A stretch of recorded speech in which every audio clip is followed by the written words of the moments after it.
A campainha da mansão dos Brandão toca 3 vezes seguidas, firmes, sem pressa.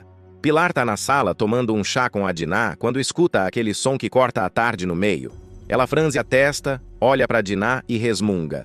Quem vem tocar campainha na minha casa a essa hora? Vai lá ver, Diná, e diz que eu não tô recebendo ninguém agora. Diná se levanta, atravessa o hall, abre a porta pesada da mansão, e do outro lado dessa porta, minha gente, tá um homem que a Diná nunca viu na vida. Alto, terno bem cortado, olhos escuros e um sorriso de canto que não é sorriso de visita educada. É sorriso de quem já sabe que vai entrar mesmo que digam pra ele ir embora. Diná olha pra ele de cima a baixo e pergunta, meio sem jeito: "O senhor deseja?" E o homem responde com a voz mais tranquila do mundo: "Diz pra Pilar Brandão que o filho do Arthur veio conversar." Diná gela. O queixo dela desce 1 centímetro. Ela pisca 2 vezes, sem conseguir responder. E o homem, sem esperar convite, dá um passo para dentro. Não empurra ela, não força, só entra.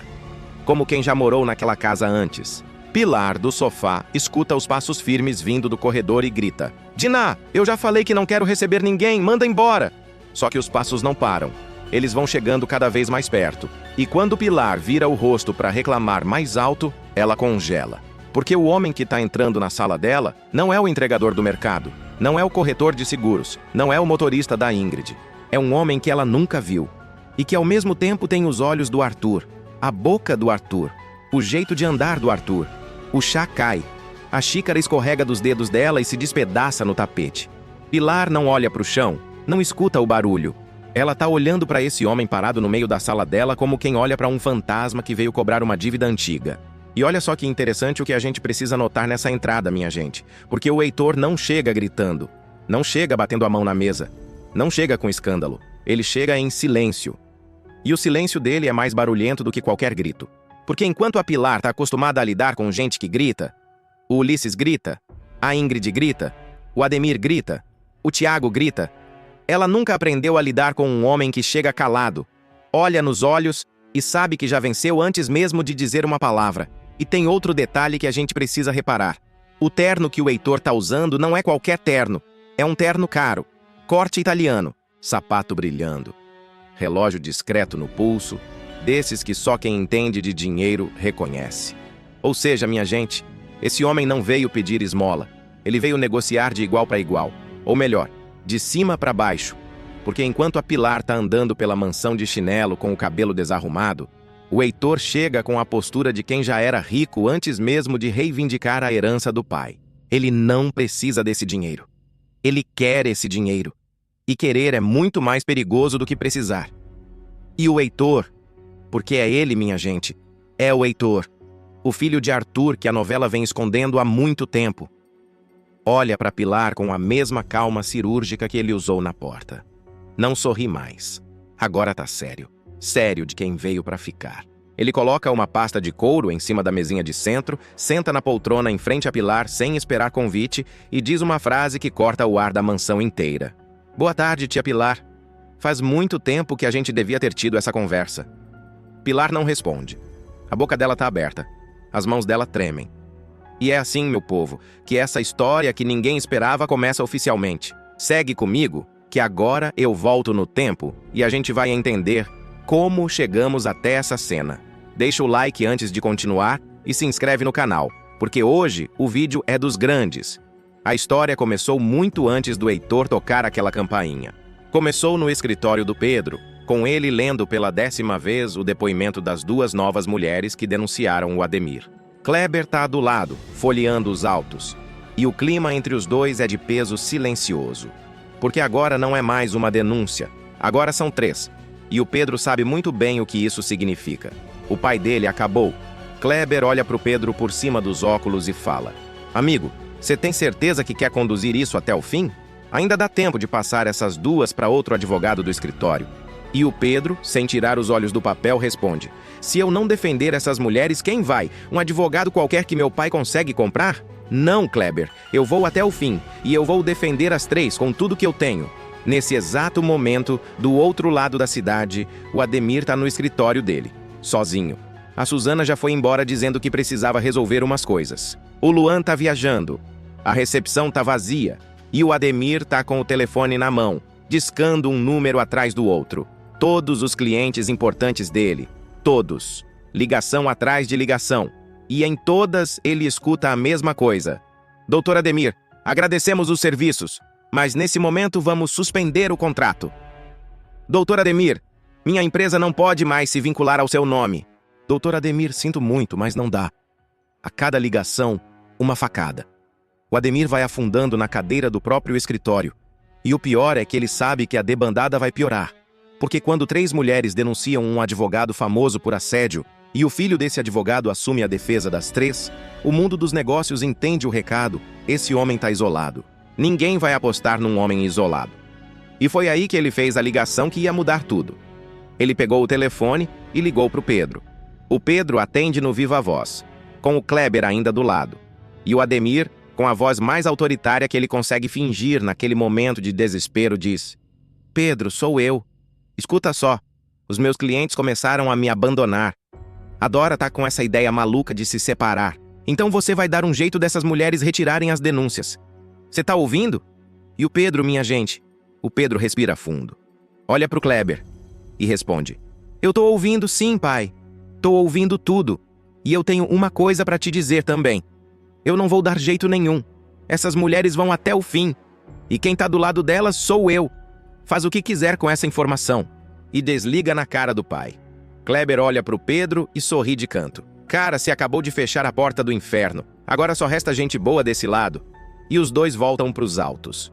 Enquanto isso, na casa da Dora, a Carmita tá sentada no sofá tentando convencer a Dora a perdoar o Ademir.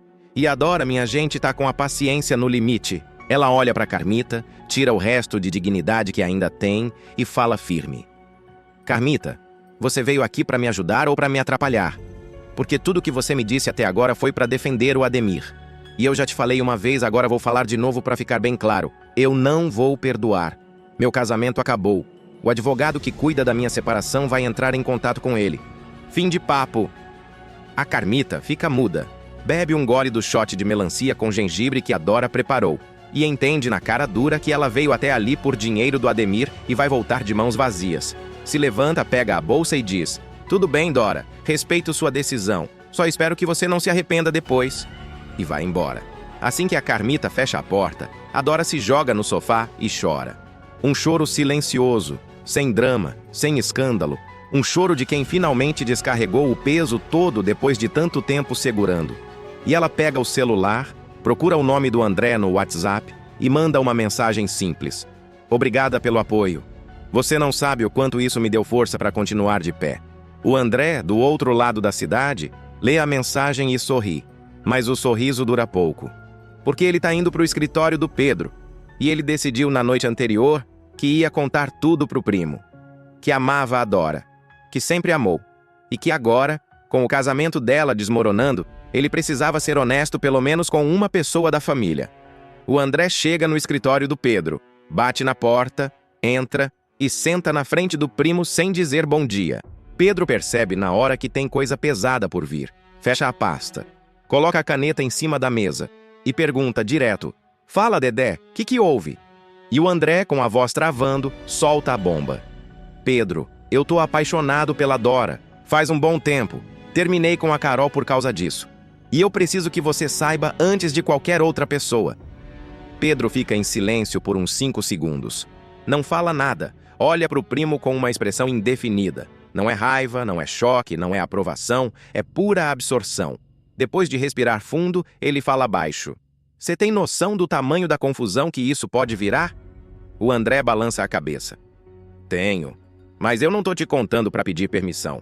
Tô te contando porque você é meu primo e eu não aguento mais mentir pra família. Pô, Pedro se levanta, dá a volta na mesa e faz uma coisa que ninguém esperava.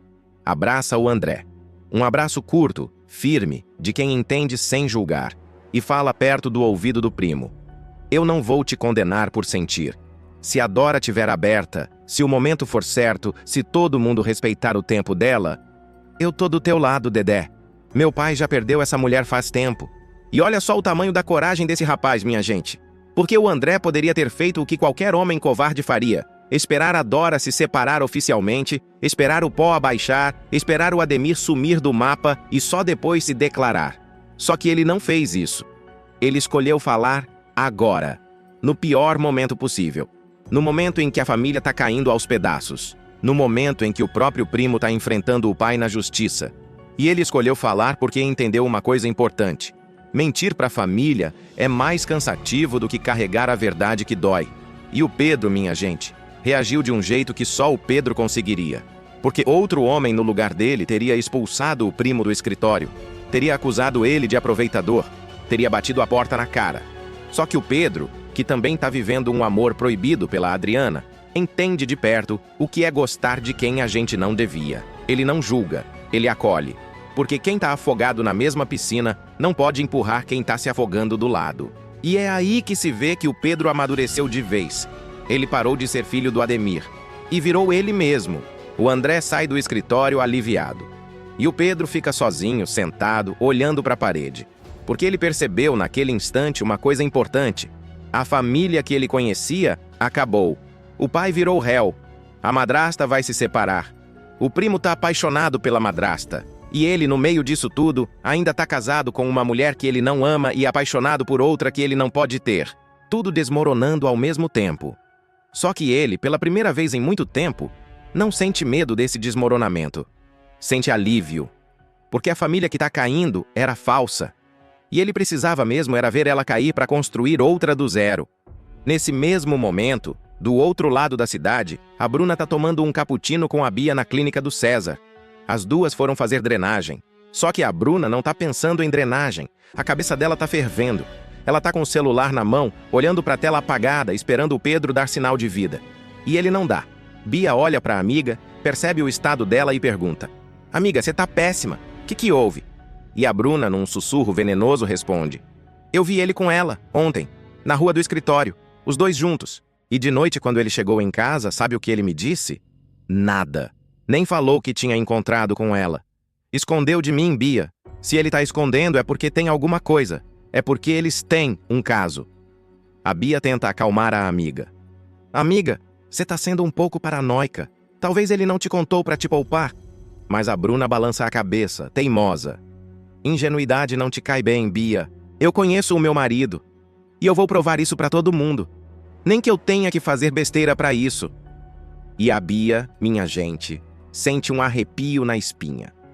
Porque ela conhece a Bruna há anos, mas nunca tinha visto ela com esse olhar.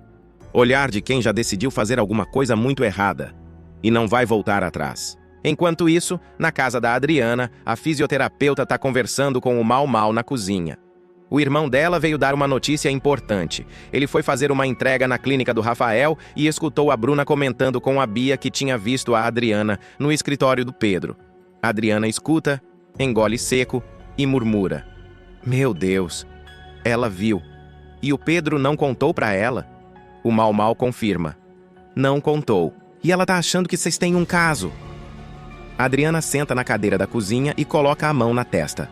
Mal, isso vai dar merda. Essa mulher tá desesperada. E mulher desesperada faz coisa que ninguém espera. O Mal senta ao lado dela, pega a mão da irmã e fala baixo: "Dri, você precisa se cuidar. A Bruna pode tentar te prejudicar de algum jeito que a gente nem imagina. Você tá em liberdade condicional. Qualquer denúncia falsa que ela invente pode te mandar de volta pra cadeia." E a Adriana, minha gente, entende no fundo do coração que o irmão tá certo. Só que ela não sabe ainda o quanto tá certo. Enquanto Pedro conduz as denúncias e Bruna monta uma paranoia perigosa, o cassino da cidade vive uma tarde de correria. O Ulisses está numa das mesas de aposta perdendo tudo que sobrou do dinheiro dele. A Liri está servindo bebidas nas mesas próximas, cansada, com olheiras de quem já não aguenta mais o ritmo daquele lugar. E de repente, uma das garçonetes chega correndo até a Liris e sussurra no ouvido dela: "A polícia tá aí! Entraram agora!" A Liris fica branca, porque a Liri está em liberdade condicional e não pode ser flagrada trabalhando em cassino clandestino.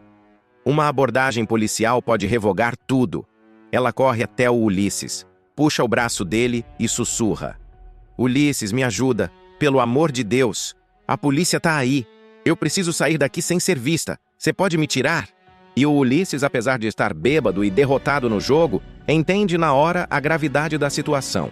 Se levanta cambaleando, agarra a mão da Liris e leva ela pela porta dos fundos do cassino. Os dois saem pelo beco escuro que dá numa rua paralela. A Liris respira aliviada, mas com o coração ainda martelando. Olha para o Ulisses e diz com a voz trêmula: "Obrigada. Você acabou de salvar minha vida." E o Ulisses, com aquele meio sorriso de bêbado sensível, responde: "A gente se salva junto agora, Liris. Somos dois náufragos nessa cidade. E é aí que nasce, minha gente, uma cumplicidade nova entre esses dois. Não é romance ainda. É algo mais silencioso. É o entendimento de que os dois estão no fundo do poço e talvez, só talvez, sirvam de escada um para o outro." A Liris avisa o Ulisses que ela está incondicional e não pode voltar para o cassino de jeito nenhum. E o Ulisses promete: "Se eu voltar, eu volto sozinho. Você não precisa mais entrar nesse inferno." Do outro lado da cidade, no restaurante familiar do Joel, o Otoniel está almoçando com a Elisa. E o velho está com uma cara que a filha não reconhece. Um brilho no olho, uma leveza no rosto. Elisa percebe e pergunta: "Pai, você está diferente? Aconteceu alguma coisa?" E o Otoniel, com aquela voz de quem descobriu um segredo grande, revela: "Filha, a Francesca voltou a aparecer para mim. E dessa vez eu descobri quem ela é de verdade." Elisa arregala os olhos. "Como assim, pai? Quem é ela?" E o Otoniel puxa uma foto antiga do bolso do paletó, coloca na mesa e mostra para a filha.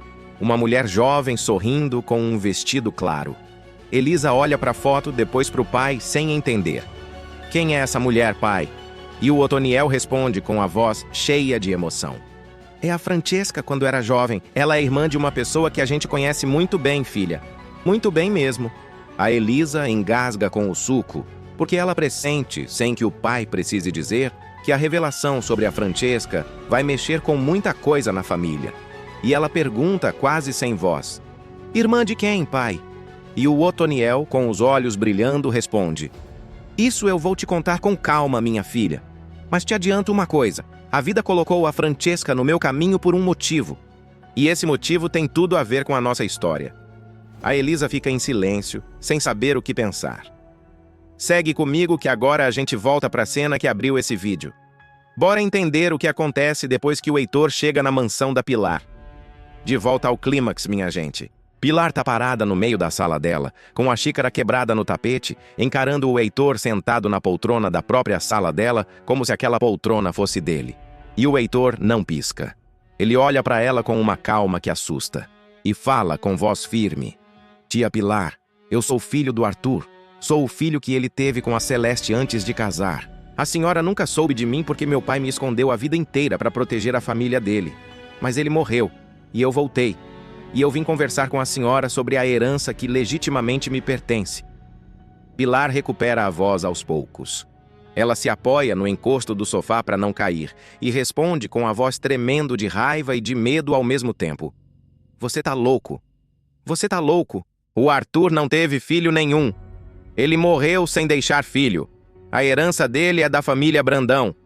E se você acha que vai entrar na minha casa dizendo que é filho dele sem me apresentar uma prova que seja, você tá muito enganado. Cadê a prova? Cadê o exame de DNA? Cadê o registro?" E o Heitor, minha gente, faz a coisa mais fria que ele podia fazer nesse momento. Ele sorri. Um sorriso pequeno, controlado. Abre a pasta de couro que ele colocou em cima da mesa. Tira de dentro dela um envelope pardo. Não abre o envelope. Só coloca em cima da mesa e desliza para Pilar. Fala: "A senhora quer prova? Tá aqui. Mas eu não vim aqui para brigar por papel. Eu vim para avisar. Eu voltei. E eu vou reivindicar tudo que meu pai me deixou. Cada joia, cada imóvel, cada centavo. E a senhora, tia Pilar, tem duas opções: colaborar comigo para que isso aconteça em paz ou me enfrentar. Se enfrentar, a senhora perde. Se colaborar, talvez a senhora conserve um pedacinho da vida que a senhora construiu em cima do nome do meu pai." Pilar olha para o envelope na mesa. Não tem coragem de abrir. As mãos dela tremem. E ela fala quase gritando: "Isso é golpe! Isso é golpe! Você é um vigarista que ouviu história em algum lugar e veio aqui tentar tirar dinheiro da minha família. Eu não caio nessa. Eu não caio. Sai da minha casa agora." E o Heitor, sem se abalar, se levanta calmamente. Ajeita o paletó. Olha para Pilar com pena de verdade, e fala: "Tudo bem, tia Pilar. Eu sei que a senhora precisa de tempo para digerir. Eu volto. E a próxima vez que eu vier aqui, vou vir com meus advogados. Fique com o envelope. Abre quando a senhora tiver coragem." E vira as costas. Pilar grita atrás dele: "Sai! Sai da minha casa! Sai!" E o Heitor caminha até a porta com a mesma calma que ele entrou. Não corre, não olha para trás, só sai. E fecha a porta atrás dele com um clique suave que ecoa na mansão vazia. Pilar fica parada no meio da sala, sozinha, com a Diná apavorada no canto do hall sem coragem de se aproximar, com o envelope pardo em cima da mesa, com o chá derramado no tapete, com a xícara quebrada no chão e com a vida dela caindo em pedaços dentro do peito.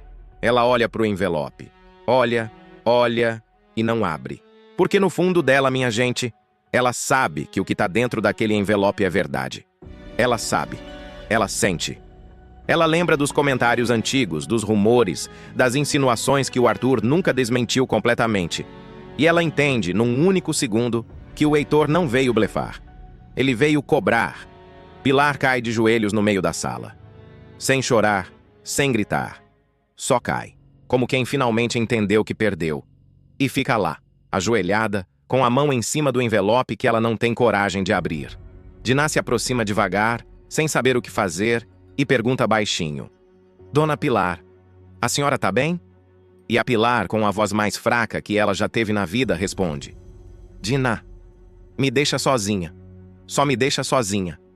E é assim que a gente termina, minha gente. Com uma Pilar devastada no chão da própria sala, com um envelope pardo em cima da mesa, com um Heitor caminhando pela rua da mansão em direção ao carro dele, com o telefone no ouvido, dizendo para alguém do outro lado da linha: "Já dei o primeiro passo, ela tá abalada, agora é só esperar."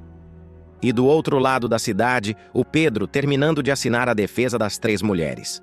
O Ademir sozinho no escritório vazio. A Dora firme na separação. O André aliviado depois de se abrir com o primo. A Bruna com o veneno crescendo dentro dela.